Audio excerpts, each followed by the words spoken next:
प्यारे विद्यार्थियों, अज आप 12वीं क्लास कंप्यूटर साइंस विषय का पाठ नंबर 2 सी भाषा विच कंट्रोल स्टेटमेंट्स बारे पढ़ांगे।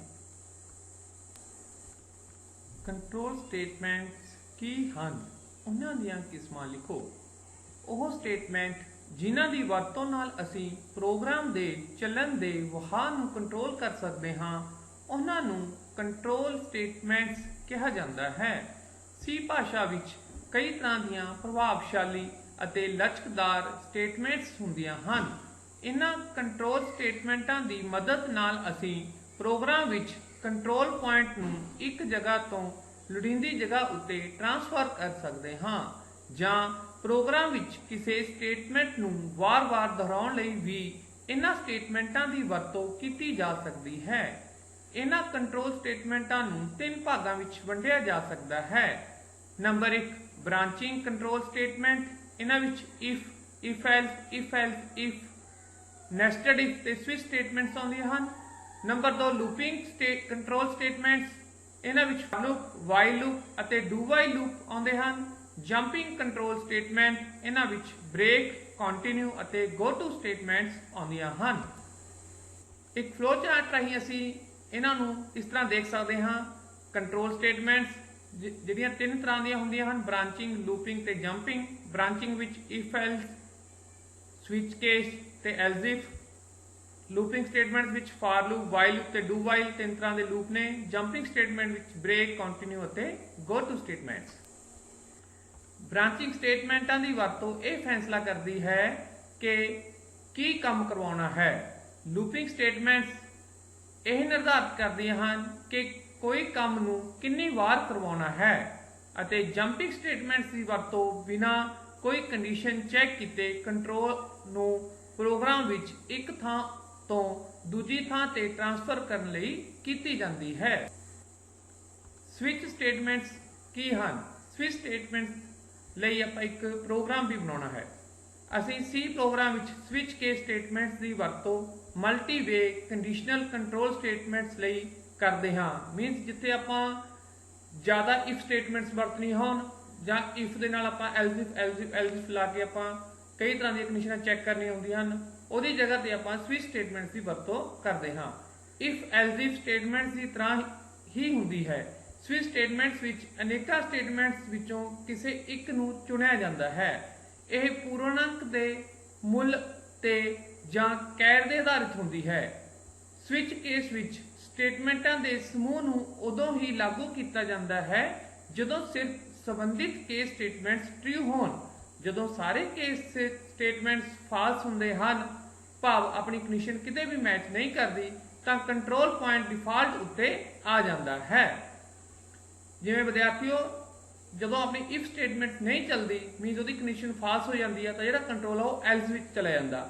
ਉਦਾਂ ਹੀ ਸਵਿਚ ਕੇਸ ਵਿੱਚ ਕੀ ਹੁੰਦਾ, ਜਦੋਂ ਕੋਈ ਵੀ ਕੇਸ ਮੈਚ ਨਹੀਂ ਕਰਦਾ, ਜਿਹੜਾ ਪ੍ਰੋਗਰਾਮ ਦਾ ਕੰਟਰੋਲ ਆ ਉਹ ਡਿਫਾਲਟ ਉੱਤੇ ਚਲਿਆ ਜਾਂਦਾ। ਯਾਨੀ ਐਲਸ ਦੀ ਜਗ੍ਹਾ ਤੇ ਉਰੇ ਡਿਫਾਲਟ ਦੀ ਵਰਤੋਂ ਕੀਤੀ ਜਾਂਦੀ ਆ। ਜਿਵੇਂ ਆਪਾਂ ਇੱਕ ਪ੍ਰੋਗਰਾਮ ਨੂੰ ਦੇਖਦੇ ਹਾਂ, ਇਹਦੇ ਵਿੱਚ ਆਪਾਂ ਕੀ ਕੀਤਾ ਹੋਇਆ, ਆਪਾਂ ਇੱਕ ਨੰਬਰ ਨੂੰ ਐਂਟਰ ਕਰਾਉਣਾ। ਉਸ ਤੋਂ ਬਾਅਦ ਆਪਾਂ ਜਿਹੜਾ ਨੰਬਰ ਆ ਇੰਟੀਜਰ ਦਾ ਨੰਬਰ ਆ, ਫਿਰ ਉਹ ਨੰਬਰ ਜਿਹੜਾ ਆਪਾਂ ਮੈਚ ਕਰਾਉਣਾ। ਠੀਕ ਹੈ, ਜੇ ਤਾਂ ਆਪਾਂ ਨੰਬਰ 1 ਐਂਟਰ ਕੀਤਾ ਤਾਂ ਮੰਡੇ ਆਊਗਾ ਆਪਣਾ, 2 ਐਂਟਰ ਕੀਤਾ ਤਾਂ ਟਿਊਜ਼ਡੇ, ਅਦੀ 3 ਕੀਤਾ ਵੈਡਨਸਡੇ, 4 ਕੀਤਾ ਥਰਸਡੇ, 5 ਕੀਤਾ ਫਰਾਈਡੇ, 6 ਕੀਤਾ ਸੈਟਰਡੇ, 7 ਕੀਤਾ ਸੰਡੇ।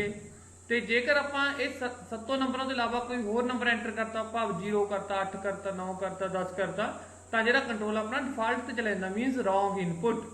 ਤਾਂ ਹੁਣ ਵਿਦਿਆਰਥੀ ਜਦੋਂ ਆਪਾਂ ਇਹ ਪ੍ਰੋਗਰਾਮ ਨੂੰ ਰਨ ਕਰਦੇ ਹਾਂ ਤਾਂ ਹੁਣ ਇਹਦੇ ਵਿੱਚ ਆਪਣੇ ਕੋਲ ਲਿਖਿਆ ਹੁੰਦਾ ਆਊਟਪੁੱਟ ਦੇ ਵਿੱਚ ਐਂਟਰ ਡੇ ਨੰਬਰ। ਯੂਜ਼ਰ ਤੋਂ ਐਂਟਰ ਕਰਵਾਉਣਾ ਮੀਨਸ ਉਹਨੇ 5 ਐਂਟਰ ਕਰਤਾ, ਤਾਂ ਹੁਣ 5 ਦਾ ਉਹਦੇ ਕੇਸ ਮੈਚ ਹੋਇਆ, ਤਾਂ 5 ਦੇ ਕੇਸ ਵਿੱਚ ਆਪਾਂ ਕੀ ਲਿਖਿਆ, ਫਰਾਈਡੇ, ਭਾਵ ਆਪਣਾ ਆਊਟਪੁੱਟ ਵਿੱਚ ਕੀ ਆ ਜਾਊਗਾ, ਫਰਾਈਡੇ।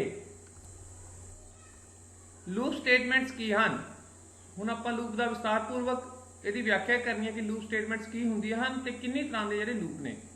ਲੂਪਿੰਗ ਤੋਂ ਭਾਵ ਹੈ ਹਦਾਇਤਾਂ ਦੇ ਇੱਕ ਸਮੂਹ ਨੂੰ ਵਾਰ-ਵਾਰ ਲਾਗੂ ਕਰਨਾ।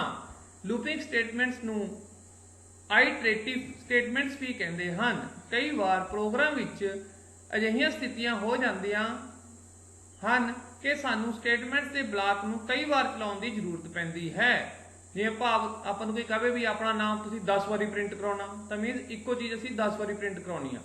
ਅਜਿਹੀ ਸਥਿਤੀਆਂ ਵਿੱਚ ਲੂਪਸ ਸਾਨੂੰ ਸਟੇਟਮੈਂਟਾਂ ਨੂੰ ਦੁਹਰਾਉਣ ਦਾ ਇੱਕ ਢੰਗ ਪ੍ਰਦਾਨ ਕਰਦੀਆਂ ਹਨ ਅਤੇ ਉਹ ਇਹ ਵੀ ਕੰਟਰੋਲ ਕਰਦੀਆਂ ਹਨ ਕਿ ਸਟੇਟਮੈਂਟ ਕਿੰਨੀ ਵਾਰ ਦੁਹਰਾਈਆਂ ਜਾਣੀਆਂ ਹਨ। ਸਾਰੇ ਲੂਪਿੰਗ ਸਟੇਟਮੈਂਟਸ ਨੂੰ ਹੇਠਾਂ ਦਿੱਤੇ ਅਨੁਸਾਰ ਦੋ ਸ਼੍ਰੇਣੀਆਂ ਵਿੱਚ ਵੰਡਿਆ ਜਾਂਦਾ ਹੈ। ਲੂਪਸ ਦੀਆਂ ਦੋ ਸ਼੍ਰੇਣੀਆਂ ਹੁੰਦੀਆਂ ਹਨ। ਪਹਿਲੀ ਹੁੰਦੀ ਹੈ ਪ੍ਰੀ ਟੈਸਟਡ ਲੂਪ, ਦੂਜੀ ਹੁੰਦੀ ਹੈ post tested loop. Pre tested loop ਉਹ ਹੁੰਦੇ ਨੇ ਜਿਹਦੇ ਵਿੱਚ ਪਹਿਲਾਂ ਕੰਡੀਸ਼ਨ ਚੈੱਕ ਹੁੰਦੀ ਹੈ, ਜੇਕਰ ਕੰਡੀਸ਼ਨ ਠੀਕ ਆ ਤਾਂ ਆਪਣਾ ਲੂਪ ਆ ਜਿਹੜਾ ਉਹ ਚੱਲਦਾ। ਜਿਹੜਾ ਪੋਸਟ ਟੈਸਟਡ ਲੂਪ ਹੁੰਦਾ ਉਹਦੇ ਵਿੱਚ ਆਪਣੀ ਜਿਹੜੀ ਕੰਡੀਸ਼ਨ ਆ ਉਹ ਬਾਅਦ ਵਿੱਚ ਚੈੱਕ ਹੁੰਦੀ ਹੈ, ਭਾਵ ਇੱਕ ਵਾਰ ਜਿਹੜਾ ਲੂਪ ਆ ਉਹ ਜ਼ਰੂਰ ਚੱਲਦਾ। ਪ੍ਰੀ ਟੈਸਟਡ ਲੂਪ ਦੇ ਵਿੱਚ ਦੋ ਤਰ੍ਹਾਂ ਦੇ ਲੂਪਸ ਆਉਂਦੇ ਨੇ, ਫਾਰ ਲੂਪ ਤੇ while loop. Post tested loop ਦੇ ਵਿੱਚ ਇੱਕ ਲੂਪ ਆਉਂਦਾ ਜਿਹਨੂੰ ਅਸੀਂ ਕਹਿੰਦੇ ਆ do while loop. Jumping statements ਕੀ ਹਨ? ਇਹਨਾਂ ਦੀਆਂ ਕਿਸਮਾਂ ਦਾ ਵਰਣਨ ਕਰੋ। ਜੰਪਿੰਗ ਤੋਂ ਭਾਵ ਹੈ ਇੱਕ ਪੁਆਇੰਟ ਤੋਂ ਦੂਜੇ ਪੁਆਇੰਟ ਉੱਤੇ ਕੰਟਰੋਲ ਦੀ ਤਬਦੀਲੀ ਕਰਨੀ। ਸੀ ਪ੍ਰੋਗਰਾਮਿੰਗ ਵਿੱਚ ਜੰਪਿੰਗ ਸਟੇਟਮੈਂਟਸ ਦੀ ਵਰਤੋਂ ਇੱਕ ਪ੍ਰੋਗਰਾਮ ਦੇ ਸਧਾਰਨ ਵਿਵਹਾਰ ਨੂੰ ਬਦਲਣ ਲਈ ਕੀਤੀ ਜਾਂਦੀ ਹੈ। ਸੀ ਭਾਸ਼ਾ ਵਿੱਚ ਹੇਠਾਂ ਦਿੱਤੀਆਂ ਜੰਪਿੰਗ ਸਟੇਟਮੈਂਟਸ ਦੀ ਵਰਤੋਂ ਕੀਤੀ ਜਾਂਦੀ ਹੈ। ਕਈ ਵਾਰ ਵੈਸੇ ਤਾਂ ਆਪਣਾ ਜਿਹੜਾ ਪ੍ਰੋਗਰਾਮ ਦਾ ਫਲੋ ਹੁੰਦਾ ਟਾਪ ਟੂ ਡਾਊਨ ਵੱਲ ਆਉਂਦਾ, ਪਰ ਜੇਕਰ ਅਸੀਂ ਕਈ ਵਾਰ ਉਹਦੇ ਵਿਵਹਾਰ ਨੂੰ ਚੇਂਜ ਕਰਨਾ ਹੋਵੇ ਤਾਂ ਇਹਨਾਂ ਸਟੇਟਮੈਂਟਸ ਦੀ ਅਸੀਂ ਵਰਤੋਂ ਕਰ ਸਕਦੇ ਹਾਂ। ਪਹਿਲੀ ਸਟੇਟਮੈਂਟ ਹੈਗੀ ਆਪਣੇ ਕੋਲ go to statement. Go to statement ਦੀ ਵਰਤੋਂ ਸੀ ਪ੍ਰੋਗਰਾਮ ਵਿੱਚ ਇੱਕੋ ਫੰਕਸ਼ਨ ਦੇ ਅੰਦਰ ਗੋ ਟੂ ਸਟੇਟਮੈਂਟ ਤੋਂ ਲੇਬਲ ਸਟੇਟਮੈਂਟ ਉੱਤੇ ਬਿਨਾਂ ਕਿਸੇ ਕੰਡੀਸ਼ਨ ਟੈਸਟ ਕੀਤੇ ਜੰਪ ਕਰਨ ਲਈ ਕੀਤੀ ਜਾਂਦੀ ਹੈ। ਗੋ ਟੂ ਸਟੇਟਮੈਂਟ ਦੀ ਵਰਤੋਂ ਆਮ ਤੌਰ ਤੇ ਇਫ ਕੰਡੀਸ਼ਨ ਉੱਤੇ ਨਿਰਭਰ ਕਰਦੀ ਹੈ। ਗੋ ਟੂ ਦੇ ਨਾਲ ਆਪਾਂ ਇੱਕ ਲੇਬਲ ਲਗਾਉਂਦੇ ਆ ਤੇ ਜਦੋਂ ਵੀ ਆਪਣੀ ਇਫ ਕੰਡੀਸ਼ਨ ਮੈਚ ਕਰਦੀ ਹੈ ਤਾਂ ਜਿਹੜਾ ਕੰਟਰੋਲ ਆਪਣਾ ਉਹ ਲੇਬਲ ਸਟੇਟਮੈਂਟ ਉੱਤੇ ਚਲਿਆ ਜਾਂਦਾ। Break statement. Break statement loop ਜਾਂ ਸਵਿਚ ਸਟੇਟਮੈਂਟ ਨੂੰ ਖਤਮ ਕਰਦੀ ਹੈ ਅਤੇ ਕੰਟਰੋਲ ਫਲੋ ਨੂੰ ਲੂਪ ਜਾਂ ਸਵਿਚ ਤੋਂ ਤੁਰੰਤ ਬਾਅਦ ਵਾਲੀ ਅਗਲੀ ਸਟੇਟਮੈਂਟ ਉੱਤੇ ਟ੍ਰਾਂਸਫਰ ਕਰ ਦਿੰਦੀ ਹੈ। ਭਾਵ ਆਪਣਾ ਜਿਹੜਾ ਫਲੋ ਚੱਲ ਰਿਹਾ ਹੁੰਦਾ ਉਹ ਤੋਂ ਅਸੀਂ ਬ੍ਰੇਕ ਹੋ ਜਾਂਦੇ ਆ ਤਾਂ ਉਹ ਤੋਂ ਬ੍ਰੇਕ ਕਰਕੇ ਤਾਂ ਉਹਦੇ ਤੋਂ ਅਸੀਂ ਐਗਜ਼ਿਟ ਕਰ ਜਾਂਦੇ ਆ, ਬਾਹਰ ਆ ਜਾਂਦੇ ਆ। Continue statement. ਕਈ ਵਾਰ ਲੂਪ ਦੇ ਅੰਦਰ ਕੁਝ ਸਟੇਟਮੈਂਟਸ ਛੱਡਣਾ ਫਾਇਦੇਮੰਦ ਹੁੰਦਾ ਹੈ। ਅਜਿਹੇ ਮਾਮਲਿਆਂ ਵਿੱਚ ਕੰਟੀਨਿਊ ਸਟੇਟਮੈਂਟ ਦੀ ਵਰਤੋਂ ਕੀਤੀ ਜਾਂਦੀ ਹੈ। ਜਦੋਂ ਅਸੀਂ ਲੂਪ ਵਿੱਚ ਕੁਝ ਚੀਜ਼ਾਂ ਨੂੰ ਛੱਡਣਾ ਹੋਵੇ, ਭਾਵ ਸਕਿਪ ਕਰਨਾ ਹੋਵੇ, ਜਿਵੇਂ ਮੰਨ ਲਓ ਆਪਾਂ 1 ਤੋਂ ਲੈ ਕੇ 10 ਤੱਕ ਮੰਨ ਲਓ ਆਪਾਂ ਆਡ ਨੰਬਰ ਪ੍ਰਿੰਟ ਕਰਾਉਣੇ ਆ ਤਾਂ ਮੀਨਸ ਈਵਨ ਨੰਬਰ ਨੂੰ ਅਸੀਂ ਸਕਿਪ ਕਰਨਾ, ਤਾਂ ਅਸੀਂ ਕੰਟੀਨਿਊ ਸਟੇਟਮੈਂਟ ਦੀ ਵਰਤੋਂ ਕਰ ਸਕਦੇ ਹਾਂ। ਡੂ ਵਾਈਲ ਲੂਪ ਕੀ ਹੈ? ਇਹ ਵਾਈਲ ਲੂਪ ਤੋਂ ਕਿਵੇਂ ਭਿੰਨ ਹੈ? ਡੂ ਵਾਈਲ ਲੂਪ ਨੂੰ ਪੋਸਟ ਟੈਸਟਡ ਲੂਪ ਵੀ ਕਿਹਾ ਜਾਂਦਾ ਹੈ ਕਿਉਂਕਿ ਇਸ ਵਿੱਚ ਪਹਿਲਾਂ ਸਟੇਟਮੈਂਟਾਂ ਨੂੰ ਲਾਗੂ ਕੀਤਾ ਜਾਂਦਾ ਹੈ ਅਤੇ ਬਾਅਦ ਵਿੱਚ ਕੰਡੀਸ਼ਨ ਦਾ ਟੈਸਟ ਕੀਤਾ ਜਾਂਦਾ ਹੈ। ਇਹ ਵਾਈਲ ਲੂਪ ਤੋਂ ਹੇਠਾਂ ਲਿਖੀਆਂ ਗੱਲਾਂ ਕਰਕੇ ਭਿੰਨ ਹੈ। ਡੂ ਵਾਈਲ ਲੂਪ ਵਿੱਚ ਪਹਿਲਾਂ ਸਟੇਟਮੈਂਟ ਚੱਲਦੀ ਹੈ, ਕੰਡੀਸ਼ਨ ਬਾਅਦ ਵਿੱਚ ਚੈੱਕ ਹੁੰਦੀ ਹੈ, ਪਰ ਵਾਈਲ ਲੂਪ ਵਿੱਚ ਕੰਡੀਸ਼ਨ ਪਹਿਲਾਂ ਚੈੱਕ ਹੁੰਦੀ ਹੈ, ਸਟੇਟਮੈਂਟ ਕੰਡੀਸ਼ਨ ਸਹੀ ਹੋਣ ਤੋਂ ਬਾਅਦ ਹੀ ਚੱਲਦੀਆਂ ਹਨ। ਡੂ ਵਾਈਲ ਲੂਪ ਘੱਟੋ ਘੱਟ ਇੱਕ ਵਾਰ ਜ਼ਰੂਰ ਚੱਲਣ ਦੀ ਗਾਰੰਟੀ ਦਿੰਦਾ ਹੈ, ਚਾਹੇ ਕੰਡੀਸ਼ਨ ਸਹੀ ਹੈ ਚਾਹੇ ਕੰਡੀਸ਼ਨ ਗਲਤ ਹੈ, ਕਿਉਂਕਿ ਇਸ ਵਿੱਚ ਕੰਡੀਸ਼ਨ ਨੂੰ ਟੈਸਟ ਕੀਤੇ ਬਿਨਾਂ ਹੀ ਲੂਪ ਦੀ ਬਾਡੀ ਨੂੰ ਚਲਾਇਆ ਜਾਂਦਾ ਹੈ। ਪਰ ਵਾਈਲ ਲੂਪ ਵਿੱਚ ਸਟੇਟਮੈਂਟ ਨੂੰ ਦੁਹਰਾਉਣ ਦੀ ਘੱਟੋ ਘੱਟ ਗਿਣਤੀ 0 ਹੁੰਦੀ ਹੈ, ਵੀ ਜੇਕਰ ਆਪਣੀ ਸਟੇਟਮੈਂਟ ਸਹੀ ਹੈ ਤਾਂ ਹੀ ਵਾਈਲ ਲੂਪ ਚੱਲਦਾ ਹੈ। ਡੂ ਵਾਈਲ ਲੂਪ ਵਿੱਚ ਵਾਈਲ ਕੰਡੀਸ਼ਨ ਉਸ ਤੋਂ ਬਾਅਦ ਲੱਗ ਜਾਂਦਾ ਆਪਣਾ ਸੈਮੀਕੋਲਨ ਦੇ ਨਾਲ ਸੈਮੀਕੋਲਨ ਦੀ ਵਰਤੋਂ ਕੀਤੀ ਜਾਂਦੀ ਹੈ, ਪਰ ਵਾਈਲ ਲੂਪ ਵਿੱਚ ਵਾਈਲ ਤੇ ਕੰਡੀਸ਼ਨ ਲਿਖੀ ਜਾਂਦੀ ਹੈ ਤੇ ਸੈਮੀਕੋਲਨ ਦੀ ਵਰਤੋਂ ਨਹੀਂ ਕੀਤੀ ਜਾਂਦੀ। ਇਹਦਾ ਸਿੰਟੈਕਸ ਹੈ ਜਿਵੇਂ ਡੂ, ਫਿਰ ਇਹਦੇ ਵਿੱਚ ਆਪਾਂ ਸਟੇਟਮੈਂਟਸ ਲਿਖ ਦਿੰਦੇ ਆ, ਫਿਰ ਵਾਈਲ ਆਪਾਂ ਬਾਅਦ ਚ ਲਿਖਦੇ ਆ, ਉਹਦੇ ਵਿੱਚ ਕੋਈ ਵੀ ਸ਼ਰਤ ਜਿਹਦੀ ਆਪਣੀ ਕੰਡੀਸ਼ਨ ਹੈ ਤੇ ਬਾਅਦ ਚ ਆਪਾਂ ਲਾਣੇ ਸੈਮੀਕੋਲਨ। ਐਦੀ ਵਾਈਲ ਜਿਹੜਾ ਲੂਪ ਉਹਦਾ ਸਿੰਟੈਕਸ ਹੈਗਾ ਵਾਈਲ ਕੰਡੀਸ਼ਨ, ਇਹਦੇ ਨਾਲ ਸੈਮੀਕੋਲਨ ਦੀ ਵਰਤੋਂ ਨਹੀਂ ਹੁੰਦੀ ਤੇ ਅਸੀਂ ਬ੍ਰੈਕਟ ਵਿੱਚ ਸਾਰੀ ਸਟੇਟਮੈਂਟਸ ਲਿਖ ਦਿੰਦੇ ਆ। ਬ੍ਰਾਂਚਿੰਗ ਨੂੰ ਪਰਿਭਾਸ਼ਿਤ ਕਰੋ। ਇਸ ਦੀਆਂ ਵੱਖ-ਵੱਖ ਕੰਟਰੋਲ ਸਟੇਟਮੈਂਟਾਂ ਦੇ ਨਾਮ ਲਿਖੋ। ਬ੍ਰਾਂਚਿੰਗ ਦਾ ਭਾਵ ਹੈ ਕਿ ਹਦਾਇਤਾਂ ਦਾ ਇੱਕ ਸਮੂਹ ਲਾਗੂ ਕਰਨਾ ਜੋ ਕਿ ਇੱਕ ਫੈਸਲੇ ਦੇ ਨਤੀਜੇ ਤੇ ਨਿਰਭਰ ਕਰਦਾ ਹੈ। ਇਹ ਸਟੇਟਮੈਂਟਾਂ ਪ੍ਰੋਗਰਾਮ ਦੇ ਚੱਲਣ ਦੌਰਾਨ ਇੱਕ ਬ੍ਰਾਂਚ ਜਾਂ ਦੂਜੀ ਬ੍ਰਾਂਚ ਦੀ ਚੋਣ ਕਰਦੀਆਂ ਹਨ, ਇਸ ਲਈ ਇਹਨਾਂ ਨੂੰ ਬ੍ਰਾਂਚਿੰਗ ਸਟੇਟਮੈਂਟਸ ਕਿਹਾ ਜਾਂਦਾ ਹੈ। ਇਹਨਾਂ ਸਟੇਟਮੈਂਟਸ ਦੀ ਵਰਤੋਂ ਫੈਸਲਾ ਲੈਣ, ਮਲਟੀਵੇ ਸਿਲੈਕਸ਼ਨ ਕਰਨ ਲਈ ਕੀਤੀ ਜਾਂਦੀ ਹੈ। ਇਹਨਾਂ ਸਟੇਟਮੈਂਟ ਨੂੰ ਦੋ ਮੁੱਖ ਭਾਗਾਂ ਵਿੱਚ ਵੰਡਿਆ ਜਾਂਦਾ ਹੈ, conditional control statements, multiway conditional control statements. Looping ਕੀ ਹੈ? ਤਿੰਨ ਵੱਖ-ਵੱਖ प्रकार ਦੀਆਂ ਲੂਪਿੰਗ ਸਟੇਟਮੈਂਟਸ ਦੇ ਨਾਮ ਲਿਖੋ। ਜਿੰਨੇ ਬੇਟੇ ਆਪਾਂ ਪਹਿਲਾਂ ਵੀ ਡਿਸਕਸ ਕੀਤਾ ਸੀ ਵੱਡੇ ਕੁਐਸਚਨਾਂ ਵਿੱਚ ਲੂਪ ਕੀ ਹੁੰਦੇ ਨੇ, ਇਹ ਛੋਟੇ ਕੁਐਸਚਨਾਂ ਵਿੱਚ ਆਪਣਾ ਇਹ ਕੁਐਸਚਨ ਰਿਪੀਟ ਹੋਇਆ। ਲੂਪ ਕੀ ਹੁੰਦਾ? ਲੂਪਿੰਗ ਤੋਂ ਭਾਵ ਹੈ ਹਦਾਇਤਾਂ ਦੇ ਇੱਕ ਸਮੂਹ ਨੂੰ ਬਾਰ-ਬਾਰ ਲਾਗੂ ਕਰਨਾ। ਲੂਪਿੰਗ ਸਟੇਟਮੈਂਟਸ ਨੂੰ ਆਈਟਰੇਟਿਵ ਸਟੇਟਮੈਂਟਸ ਵੀ ਕਹਿੰਦੇ ਹਨ। ਕਈ ਵਾਰ ਪ੍ਰੋਗਰਾਮ ਵਿੱਚ ਅਜਿਹੀਆਂ ਸਥਿਤੀਆਂ ਹੋ ਸਕਦੀਆਂ ਹਨ ਕਿ ਸਾਨੂੰ ਸਟੇਟਮੈਂਟਸ ਦੇ ਬਲਾਕ ਨੂੰ ਕਈ ਵਾਰ ਚਲਾਉਣ ਦੀ ਜ਼ਰੂਰਤ ਪੈਂਦੀ ਹੈ। ਅਜਿਹੀ ਸਥਿਤੀਆਂ ਵਿੱਚ ਲੂਪ ਸਾਨੂੰ ਸਟੇਟਮੈਂਟਾਂ ਨੂੰ ਦੁਹਰਾਉਣ ਦਾ ਇੱਕ ਢੰਗ ਪ੍ਰਦਾਨ ਕਰਦੀਆਂ ਹਨ ਅਤੇ ਉਹ ਇਹ ਵੀ ਕੰਟਰੋਲ ਕਰਦੀਆਂ ਹਨ ਕਿ ਸਟੇਟਮੈਂਟ ਕਿੰਨੀ ਵਾਰ ਦੁਹਰਾਈਆਂ ਜਾਣੀਆਂ ਹਨ। ਲੂਪਿੰਗ ਸਟੇਟਮੈਂਟਸ ਤਿੰਨ ਪ੍ਰਕਾਰ ਦੀਆਂ ਹਨ। ਲੂਪਿੰਗ ਸਟੇਟਮੈਂਟ ਕਿਹੜੀ ਹੁੰਦੀ ਹੈ? ਫਾਰ ਲੂਪ, ਵਾਈਲ ਲੂਪ ਤੇ do while loop. Nested if statements ਕੀ ਹੈ ਤੇ ਆਪਾਂ ਇਹਦੀ ਇੱਕ ਬਣਤਰ ਬਾਰੇ ਇੱਕ ਪ੍ਰੋਗਰਾਮ ਦਿਖਾਉਣਾ। ਇੱਕ ਇਫ ਸਟੇਟਮੈਂਟ ਦਾ ਦੂਜੀ ਇਫ ਸਟੇਟਮੈਂਟ ਵਿੱਚ ਲਿਖਣ ਨੂੰ ਨੈਸਟਡ ਇਫ ਸਟੇਟਮੈਂਟ ਕਹਿੰਦੇ ਹਨ। ਜਦੋਂ ਇੱਕ ਇਫ ਦੇ ਅੰਦਰ ਦੂਜੀ ਇਫ ਆ ਜਾਂਦੀ ਹੈ ਤਾਂ ਉਹਨੂੰ ਬੋਲਦੇ ਹਨ ਨੈਸਟਡ ਇਫ। ਅੰਦਰੂਨੀ ਸਟੇਟਮੈਂਟਸ ਉਸ ਸਮੇਂ ਕੰਮ ਕਰਦੇ ਹਨ ਜਦੋਂ ਬਾਹਰੀ ਕੰਡੀਸ਼ਨ ਟਰੂ ਹੋਵੇ। ਮੀਨਸ ਜੇਕਰ ਬਾਹਰਲੀ ਇਫ ਦੀ ਜਿਹੜੀ ਕੰਡੀਸ਼ਨ 1 ਸਟੇਟਮੈਂਟ ਆਪਣੀ ਟਰੂ ਆ ਤਾਂ ਹੀ ਆਪਣੀ ਜਿਹੜੀ ਇਹ ਨੈਸਟਡ ਇਫ ਆ ਜਿਹੜੀ ਇਫ ਦੇ ਅੰਦਰ ਇਫ ਲਾਈ ਹੋਈ ਆਪਾਂ ਨੇ ਕੰਡੀਸ਼ਨ ਨੰਬਰ 2 ਲਾਈ ਉਹ ਤਾਂ ਹੀ ਚੱਲੂਗੀ ਉਹ। ਇਸ ਤਰ੍ਹਾਂ ਅਸੀਂ ਕਹਿ ਸਕਦੇ ਹਾਂ ਕਿ ਅੰਦਰੂਨੀ ਇਫ ਸਟੇਟਮੈਂਟ ਦਾ ਬਲਾਕ ਉਸ ਸਮੇਂ ਕੰਮ ਕਰਦਾ ਹੈ ਜਦੋਂ ਬਾਹਰੀ ਇਫ ਸਟੇਟਮੈਂਟ ਦੀ ਕੰਡੀਸ਼ਨ ਅਤੇ ਅੰਦਰੂਨੀ ਇਫ ਸਟੇਟਮੈਂਟ ਦੀ ਕੰਡੀਸ਼ਨ ਦੋਵੇਂ ਟਰੂ ਹੋਣ। ਮੀਨਸ ਇਹ ਕੰਡੀਸ਼ਨ ਟਰੂ ਆ ਤਾਂ ਆਪਣਾ ਕੰਟਰੋਲ ਉਰੇ ਜਾਊਗਾ, ਜਦੋਂ ਇਹ ਕੰਡੀਸ਼ਨ ਵੀ ਟਰੂ ਆ ਤਾਂ ਆਪਣਾ ਜਿਹੜਾ ਬਲਾਕ 1 ਜਿਹੜਾ ਸਟੇਟਮੈਂਟ ਹੈ ਇਹ ਲਾਗੂ ਹੁੰਦੀ ਆ, ਚੱਲਦੀ ਆ।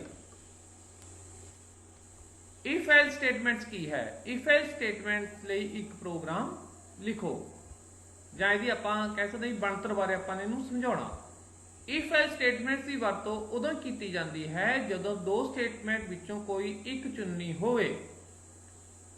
ਮੀਨਸ ਜਿਵੇਂ ਆਪਾਂ ਕਹਿ ਸਕਦੇ ਹਾਂ ਵੀ ਜੇਕਰ ਉਮਰ ਹੈ ਜਿਹੜੀ ਬੱਚੇ ਦੀ 18 ਸਾਲ ਤੋਂ ਵੱਧ ਆ ਤਾਂ ਉਹ ਵੋਟ ਪਾ ਸਕਦਾ, ਜੇ 18 ਸਾਲ ਤੋਂ ਘੱਟ ਆ ਤਾਂ ਵੋਟ ਨਹੀਂ ਪਾ ਸਕਦਾ। ਇੱਦਾਂ ਹੀ ਕੋਈ ਮਾਰਕਸ ਦੀ ਆਪਾਂ ਪਾਸ ਫੇਲ ਦਾ ਦੇਖ ਸਕਦੇ ਹਾਂ ਪ੍ਰੋਗਰਾਮ, ਜਿਵੇਂ ਮਾਰਕਸ 33 ਤੋਂ ਵੱਧ ਨੇ ਤਾਂ ਬੱਚਾ ਪਾਸ ਆ, ਜੇ 33 ਤੋਂ ਘੱਟ ਨੇ ਤਾਂ ਫੇਲ ਆ। ਮਤਲਬ ਜਦੋਂ ਆਪਾਂ ਇਸ ਤਰ੍ਹਾਂ ਦੀ ਕੋਈ ਕੰਡੀਸ਼ਨ ਚੈੱਕ ਕਰਨੀ ਹੋਵੇ ਤਾਂ ਅਸੀਂ ਇਫ ਤੇ ਐਲਸ ਸਟੇਟਮੈਂਟਸ ਦੀ ਵਰਤੋਂ ਕਰਦੇ ਹਾਂ। If else condition control statement ਵਿੱਚ ਇਫ ਬਲਾਕ ਵਿਚਲੀਆਂ ਸਟੇਟਮੈਂਟਸ ਉਸ ਸਮੇਂ ਚੱਲਦੀਆਂ ਹਨ ਜਦੋਂ ਟੈਸਟ ਕੰਡੀਸ਼ਨ ਟਰੂ ਹੁੰਦੀ ਹੈ ਅਤੇ ਐਲਸ ਬਲਾਕ ਵਿਚਲੀਆਂ ਸਟੇਟਮੈਂਟਸ ਸਿਰਫ ਉਸ ਸਮੇਂ ਹੀ ਚੱਲਦੀਆਂ ਹਨ ਜਦੋਂ ਟੈਸਟ ਕੰਡੀਸ਼ਨ ਫਾਲਸ ਹੁੰਦੀਆਂ ਹਨ।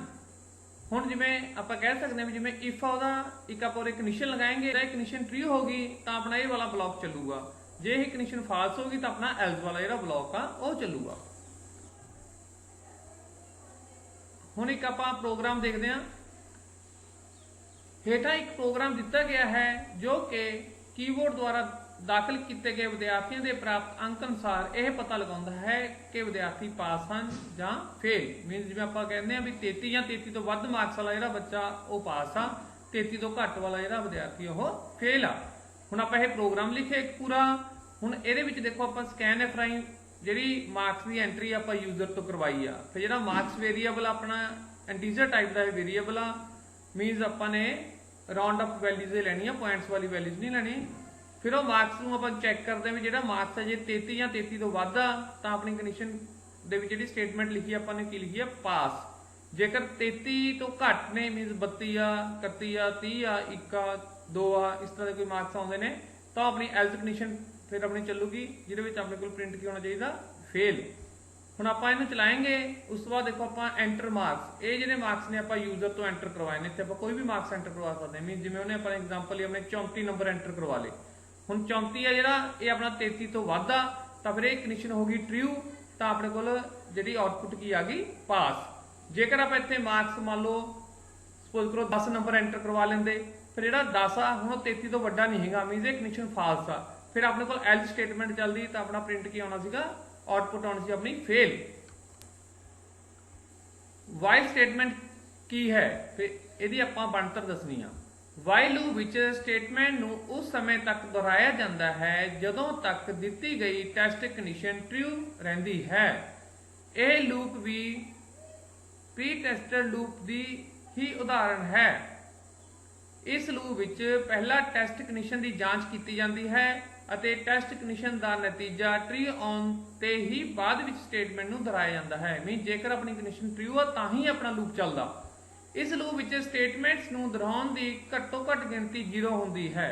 मीनस जेकर कंडीशन ट्रू आ तां ही चलू, जेकर कंडीशन शुरू च ही फाल्स होगी तो अपना जिहड़ा लूप आ वो नहीं चलता। इस दा सिंटैक्स अते प्रोग्राम हेठां दिता गया है। हुण एक एग्जांपल अहीं आपां नूं समझाया गया, इंट आई बराबर है 10, मीनस एक इंटीजर वैल्यू लिखी है जिहदी स्टार्ट कित्थों होंदी है वो 10 तो, ते आपां ने आई दी वैल्यू कदों तक चैक की, जो तक वो 1 तो 1 जां 1 तो वड्डा, ठीक है, मीनस 10 9 8 7 इदां। ते प्रिंट की करवाया आपां आई नूं, जिवें पहलां अपने कोल आई दी वैल्यू कितनी आ 10, 10 आ जिहड़ा वो 1 तो वड्डा, मीनस कंडीशन हो गई ट्रू, तो इत्थे प्रिंट हो गया अपने कोल आई, मीनस 10 अपना प्रिंट हो गया। उस तो बाद आपां ने आई दी वैल्यू कितनी आ, आई बराबर है आई माइनस 2, तो 10 के विचों 2 घटाए किन्ने रह गए 8। फिर अपना 8 आपां दोबारा चैक किया, 8 जिहड़ा 1 तो वड्डा, तो अपने कोल दोबारा फिर इत्थे की हो गया 8 प्रिंट हो गया। इदां ही फिर आई दी वैल्यू फिर आप लिखा आई माइनस 2, मतलब 2 2 घटाई जाने आ, फिर अपने कोल 6 रह गया, फिर दी 6 प्रिंट हो जू, 4 प्रिंट हो जू, 2 प्रिंट हो जू। हुण जदों आई दी वैल्यू 2 आ तो 2 माइनस 2 0, हुण जिहड़ा 0 हो 1 तो वड्डा नहीं हैगा, भाव 1 तो छोटा, तो अपना जिहड़ा लूप है इस तो जिहड़ा कंडीशन अपनी कंट्रोल आ वो लूप तो बाहर आ जाऊगा, तो अपना लूप जिहड़ा इत्थे बंद हो जाऊगा। तो भाव अपनी आउटपुट की आ गई 10 8 6 4 2। ਇਹਦਾ ਸਿੰਟੈਕਸ ਕੀ ਹੈ ਬੇਟੇ, ਵਾਈਲ ਕੰਡੀਸ਼ਨ तेरे विच की हुंदी है स्टेटमेंट, भी जे कंडीशन ट्रू आ तो अपनी जिहड़ी सारी स्टेटमेंट्स वो लागू हुंदियां हन। हुण बेटे बहुत छोटे उत्तर वाले प्रश्न ने, एक इफ स्टेटमेंट दा दूसरी इफ स्टेटमेंट विच लिखना की खुआंदा है। आपां पहलां पढ़े ने, अपने ब्रेन नाल इहनूं सोच के देखो। एक इफ स्टेटमेंट दा दूसरी इफ स्टेटमेंट विच लिखना की खुआंदा है, नेस्टेड इफ स्टेटमेंट। सी भाषा विच प्रोग्राम के सधारण विवहार नूं बदलण लई किहड़े स्टेटमेंट की वरतों की जाती है? सी भाषा विच प्रोग्राम के सधारण विवहार नूं बदलण लई कंट्रोल स्टेटमेंट की वरतों हुंदी है। लूप्स के अंदर कुछ स्टेटमेंट छड्डण लई किहड़ियां स्टेटमेंट अक्सर फायदेमंद होंदियां हन? कई बार तुहानूं समझाया सी पहलां भी बड़े क्वेश्चन भी आपां लूप विचों कुछ कीमतां नूं छड्डणा हुंदा, जिहनूं असीं इंग्लिश कहने स्किप करना हुंदा, तां उहनूं असीं किहड़ी स्टेटमेंट नाल छड्डदे आ? ਉਹ ਹੁੰਦੀ ਬੇਟੇ ਆਪਣੇ ਕੋਲ ਕੰਟੀਨਿਊ ਸਟੇਟਮੈਂਟ। ਲੂਪ ਦੇ ਅੰਦਰ ਕੁਝ ਸਟੇਟਮੈਂਟ ਛੱਡਣ ਲਈ ਕੰਟੀਨਿਊ, ਆ ਜਿਹੜੀ ਕੰਟੀਨਿਊ ਸਟੇਟਮੈਂਟ ਆ ਆਪਾਂ ਕੰਟੀਨਿਊ ਲਿਖਦੇ ਆ ਕੱਲਾ, ਕੰਟੀਨਿਊ ਸਟੇਟਮੈਂਟ ਅਕਸਰ ਫਾਇਦੇਮੰਦ ਹੁੰਦੀ ਹੈ। ਭਾਵ ਕੰਟੀਨਿਊ ਸਟੇਟਮੈਂਟ ਆ ਜਿਹੜੀ ਉਹਦੇ ਨਾਲ ਅਸੀਂ ਲੂਪਸ ਦੇ ਵਿੱਚ ਕੀਮਤਾਂ ਨੂੰ ਛੱਡ ਸਕਦੇ ਆ। ਕਿਹੜੀਆਂ ਸਟੇਟਮੈਂਟਸ ਕਮਾਂਡਾਂ ਨੂੰ ਦੁਹਰਾਉਣ ਦਾ ਤਰੀਕਾ ਪ੍ਰਦਾਨ ਕਰਦੀਆਂ ਹਨ? लूपिंग स्टेटमेंट्स कमांडा नूं दोहराउण दा तरीका प्रदान करदियां हन। भाव जिहड़े काम नूं असीं बार-बार रिपीट करना उहदे लई असीं लूप स्टेटमेंट दी वरतों कर सकदे हां। बेटे फिलअप्स खाली थावां ने अपनियां एक्सरसाइज दे विच, डैश लूप विच कंट्रोल कंडीशन नूं लूप दी बाडी तो पहलां टेस्ट कीता जांदा है। किहड़ा लूप हुंदा ओह? While loop. डैश लूप विच कंट्रोल कंडीशन नूं लूप दी बाडी तो बाद टेस्ट कीता जांदा है। ਹੁੰਦਾ डू वाइल लूप, ਜਿਹਨੂੰ ਅਸੀਂ पोस्ट टेस्टर लूप कहने, भी कंडीशन अपनी बाद में चेक होंदी आ। ਇਹ लूप एक बार अपना जरूर चलता, चाहे कंडीशन सही आ चाहे कंडीशन गलत आ। लूप विच कुछ स्टेटमेंट्स नूं छड्डण, ਜਿਹਨੂੰ ਅਸੀਂ इंग्लिश स्किप करना कहने आ, ਲਈ डैश स्टेटमेंट वरती जाती है। ਕਿਹੜੀ स्टेटमेंट ਹੁੰਦੀ ਆ ਉਹ? कंटिन्यू। डैश एक मल्टीवे कंट्रोल स्टेटमेंट है। मल्टीवे कंट्रोल स्टेटमेंट ਕਿਹੜੀ ਹੁੰਦੀ ਆ? Switch statement.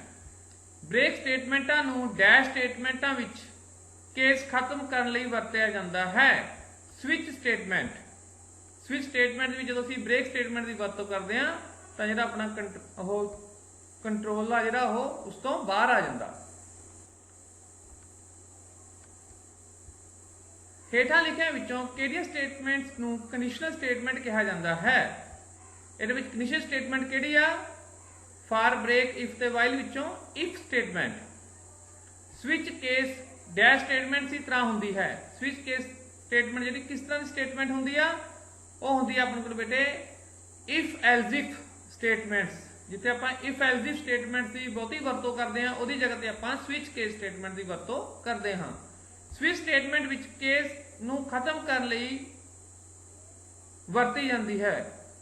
जो आपां कोई भी केस नूं खत्म करना हो तो उहदे लई किहड़ी स्टेटमेंट वरतदे आ? स्विच केस विच उहदे लई आपां ब्रेक स्टेटमेंट की वरतों करते हैं।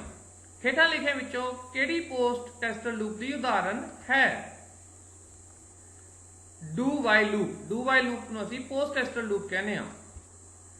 ਫਾਰ ਤੇ ਵਾਈਲ ਨੇ ਜਿਹੜੇ ਆਪਣੇ ਪ੍ਰੀ ਟੈਸਟਡ ਲੂਪ ਨੇ, ਕੰਟੀਨਿਊ ਸਟੇਟਮੈਂਟ ਤੁਹਾਨੂੰ ਪਹਿਲਾਂ ਸਮਝਾਇਆ ਵੀ ਕੀਮਤਾਂ ਨੂੰ ਛੱਡਣ ਲਈ ਕੀਤੀ ਜਾਂਦੀ ਹੈ ਵਰਤੋਂ, ਤੇ ਜਿਹੜਾ ਡੂ ਵਾਈਲ ਆਪਣੇ ਕੋਲ ਪੋਸਟ ਟੈਸਟਡ ਲੂਪ ਆ। ਹੇਠਾਂ ਲਿਖਿਆਂ ਵਿੱਚੋਂ ਕਿਹੜੀ ਜੰਪਿੰਗ ਸਟੇਟਮੈਂਟ ਨਹੀਂ ਹੈ? ਇਹਨਾਂ ਵਿੱਚੋਂ ਤਿੰਨ ਬੇਟੇ ਜੰਪਿੰਗ ਸਟੇਟਮੈਂਟ ਨੇ, ਇੱਕ ਜਿਹੜੀ ਸਟੇਟਮੈਂਟ ਆ ਉਹ ਜੰਪਿੰਗ ਸਟੇਟਮੈਂਟ ਨਹੀਂ ਹੈਗੀ। ਵਾਈਲ, ਕੰਟੀਨਿਊ, ਗੋ ਟੂ ਤੇ ਬ੍ਰੇਕ। ਹੁਣ ਤੁਹਾਨੂੰ ਪਤਾ ਕੰਟੀਨਿਊ, ਗੋ ਟੂ ਤੇ ਜਿਹੜੇ ਬ੍ਰੇਕ ਨੇ ਉਹ ਆਪਣੇ ਕੋਲ ਜਿਹੜੀਆਂ ਨੇ ਜੰਪਿੰਗ ਸਟੇਟਮੈਂਟ ਦੇ ਵਿੱਚ ਆਉਂਦੀ ਹੈ, ਬਟ ਜਿਹੜੀ ਵਾਈਲ ਲੂਪ ਆ ਇਹ ਆਪਣੇ ਕੋਲ ਇੱਕ ਲੂਪ ਆ, ਤਾਂ ਇਹਦੇ ਵਿੱਚ ਜਿਹੜਾ ਆਨਸਰ ਆਪਣੇ ਕੋਲ ਵਾਈਲ ਸਟੇਟਮੈਂਟ ਆ ਜਾਊਗਾ। ਥੈਂਕਸ ਬੇਟੇ, ਮੈਨੂੰ ਉਮੀਦ ਆ ਵੀ ਤੁਸੀਂ ਇਹ ਜਿਹੜਾ ਸਾਰਾ ਚੈਪਟਰ ਆ ਬਹੁਤ ਚੰਗੀ ਤਰ੍ਹਾਂ ਸਮਝ ਗਏ ਹੋਵੋਗੇ। ਫਿਰ ਵੀ ਜੇਕਰ ਕਿਸੇ ਤਰ੍ਹਾਂ ਦੀ ਕੋਈ ਵੀ ਕਿਊਰੀ ਆ ਤੁਸੀਂ ਆਪਣੇ ਨਾਲ ਡਿਸਕਸ ਕਰ ਸਕਦੇ ਹੋ। Thank you.